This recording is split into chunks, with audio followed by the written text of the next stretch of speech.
Welcome back to The Deep Dive.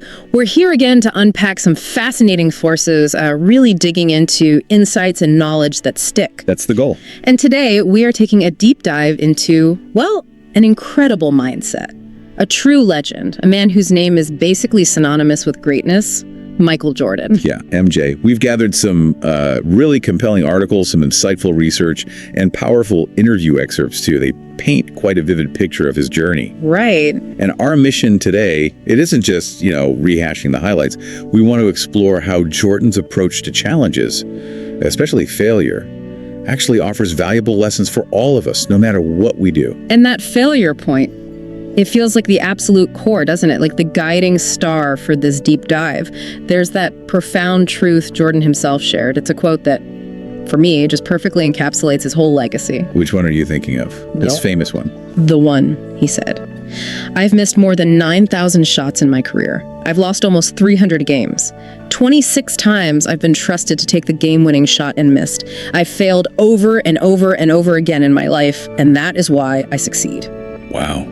Yeah, that isn't just a powerful quote, is it? It's a profound reframe. Totally. It's a testament to how failure, pain, setbacks, they weren't stopping points for him.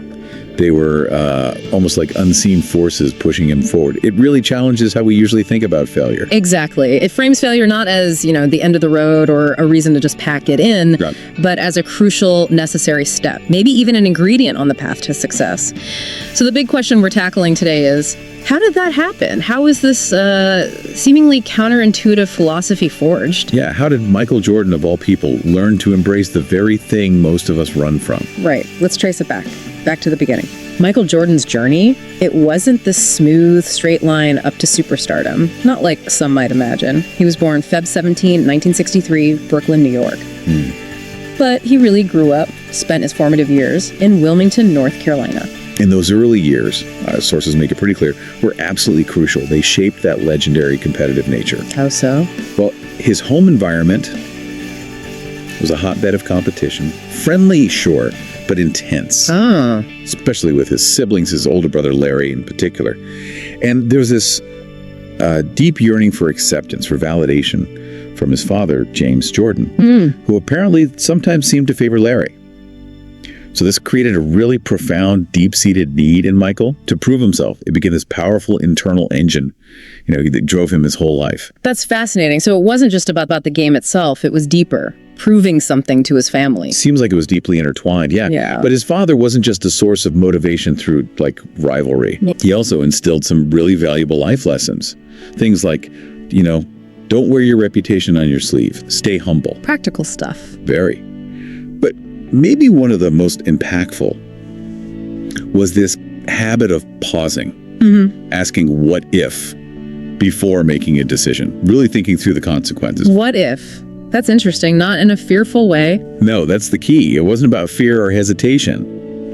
For Michael, it seems it was about learning to proactively deal with the consequences of his choices. Okay. Accountability. Exactly. Yeah. It speaks to this foundational understanding of accountability from a really young age. Yeah. Building a mental framework where he could sort of anticipate challenges, prepare for them. It sounds simple, but it's a habit. Many adults never really master it. No kidding. And this foundation, this mindset, it got put to a pretty famous test early on, didn't it? Oh, yeah. A perfect illustration of that drive starting to bubble up.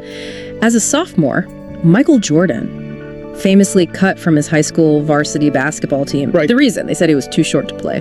Can you even imagine? The guy who would become arguably the greatest basketball player ever, told, literally, you're not good enough, not big enough right then. It's wild. For most kids, most young athletes, that would be crushing. A signal to, pivot, give up on that dream. Sure.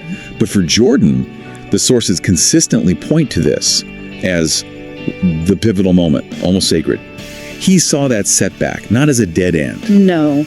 but as a profound catalyst, like a direct instruction. Get better, improve. So the rejection wasn't a wall, it was fuel. High-octane fuel, yeah. Yeah. He just poured all his energy into intense training that summer, worked tirelessly on his skills. And it wasn't just about hoping for a growth spurt, right? It was a conscious decision to develop his abilities. Precisely. Yeah. And this clearly demonstrates what we now call a growth mindset. Wow. That core belief that your abilities aren't fixed, they can be developed. Through effort, through perseverance. And it wasn't just physical effort either. He was quite emphatic later on, saying basketball was not a God-given gift and not something I worked for every single day of my life. That's a powerful statement. It is. It's not false humility. It underlines that his legendary greatness was deliberately cultivated, painstakingly refined, not just something he lucked into. Makes it even more remarkable, really. Absolutely. And you saw that cultivated drive pay off pretty early, too. That game-winning shot in the '82 NCAA championship against Georgetown. You shot, yeah. It wasn't just a highlight. He later said it awakened something inside him. A person to excel, to compete to excel, to be one of the best or be the best, like a personal awakening. Great point, for sure. So, okay, here we are, circling back to that cornerstone quote. I failed over and over and over again in my life, and that is why I succeed. He openly shared, and our sources back this up, that his pain was his motivation, that failure gave him strength. This wasn't just talk, was it? It was his operating system. Absolutely. This is really where that champion mindset shines. He believed, fundamentally, you can't have good without bad. Right. He didn't just tolerate negative experiences. He actively looked for the positive lesson, the advantage he could extract from it. So actively reframing. Constantly. This mindset allowed him to see every obstacle, every failure, as just another stepping stone. It's such a powerful lesson for all of us, flipping the script on what we see as setbacks. His success, then, it wasn't just physical talent, not by long shot. It was deeply rooted in this mental fortitude. The architecture of a champion mindset. Yeah. And it wasn't just for him, right? These are principles anyone can look at. Like, number one, a refusal to falter. Demanding excellence every practice. Yeah. Like the score was 0-0. Right. Never too low after a loss, never too high after a win. Greatness was the standard. Always. A constant pursuit. And then his definition of mental toughness. It's the ability to not let anything ruin your moment. Not defeat negative thinking or poor self-image. And here's the kicker, as you said earlier, how it's built. Yeah. It's built by doing something that is hard or uncomfortable over and over again, especially when you don't feel like doing it. Oof. That's the hard part. Built in the moments you don't want to do it. Exactly. It's not some magic ability to ignore discomfort. It's about practicing pushing through it. Jordan, the sources show, trained his mind daily. Stay in the moment. How did he do that? Well, he practiced like he played. Same intensity. So when the real moment came, the big shot, the key defensive stop, it wasn't new. It felt instinctive. Because he'd already been there mentally in practice. Countless times. That dedication to work before glory, it was paramount. A daily ritual. And it wasn't just grit, right? It was structured. Right. Our sources mention he used, maybe without calling them this, what sports psychologists now call the big four mental skills. Can you break those down? Sure. These are like the tools for building that mental muscle. First, mindfulness. Okay. Being present. Yeah. Calm, aware of the situation right now. Yeah. Not stuck on the last missed shot. Not worrying about the final buzzer. Just now. Got it. What's next? Visualization. This was huge for Jordan. I've heard about this. Doing mentally what you want to do physically. Picturing success, the steps to get there. Using all your senses, making the images vivid, feeling it. He'd imagine making shots, winning games, way before he stepped on the court. Mental reps. Tons of them. Then there's self-talk. Did you say to yourself? Exactly. To be a champion, you got to talk yourself like one. Productive, affirming phrases. Before, during, after. It's not just rah-rah stuff. It's conscious internal coaching. Controlling that inner voice. Precisely. And finally, gratitude. Gratitude. How does that fit in? Acknowledging you're alive, you have opportunities. Appreciating the good things. Research shows this boosts happiness, resilience, even success. It fosters a positive emotional state that just supports better performance. Okay, mindfulness, visualization, self-talk, gratitude, the big four. Powerful tools. Definitely. And they support what we could call the foundational building blocks of mental toughness. The underlying qualities. Yeah, like confidence. Yeah. Trusting his abilities. Yeah. But critically, built from experience, training, and that self-talk. Earned confidence. Totally. People said his was through the roof, and it was infectious. Then, concentration. Focus. Laser focus. Ignoring distractions, locking in. Composure, dealing with pressure, calmly. Think about how calm he often looked when the stakes were highest. Yeah, almost serene sometimes. Right. The competitiveness. This was maybe the defining trait for Jordan. That fire. A daily, ferocious desire to win. Willingness to take risks. Yeah. That pure love of the game. He said his drive was far greater than anyone else he'd met. Wow. And finally, commitment. Short-term energy, long-term vision. Delaying gratification for the ultimate goal. He wasn't about quick wins. He was building a dynasty, a legacy. And underpinning all of that was this guiding principle he mentioned. Be true to the game because the game would be true to you. It's a beautiful distillation, isn't it? Yeah. It means shortcuts. The game shortcuts you back, phoning it in. You get phoned in results. But honest effort, respecting the game, whatever your game is, career, relationships, treating it with dedication, good things come back. Yeah. It's almost karmic in a way. A universal principle. Absolutely. For life itself. And Jordan's career is just packed with moments where this resilience, this mindset was tested, where he turned negatives into positives. The sources point to two iconic ones. First, the flu game, 1997 finals. Oh, yeah. Game 5 against Utah, he was visibly sick, doubled over, could barely stand. And the trainers were saying, sit down, Michael. Right. Rest. But he felt this intense obligation to his team, to Chicago. So what happened? Despite being sick, tired, low on energy, his word, he goes out, gives this extra effort, scores 38 points, hits a huge 3 late in the game, leads them to victory. Unbelievable. It wasn't just physical. It was a pure test of his will to succeed. He just refused to give up. Yeah. His mind literally overrode his body's limits. Shows that mental commitment. Then the other example, maybe even more revealing about this failure mindset, his baseball experiment. 93 to 95. After his father's tragic death, he retires from basketball. Shocks the world. Totally. To pursue minor league baseball, a dream he shared with his dad. And statistically, it wasn't great. Not by baseball standards, no.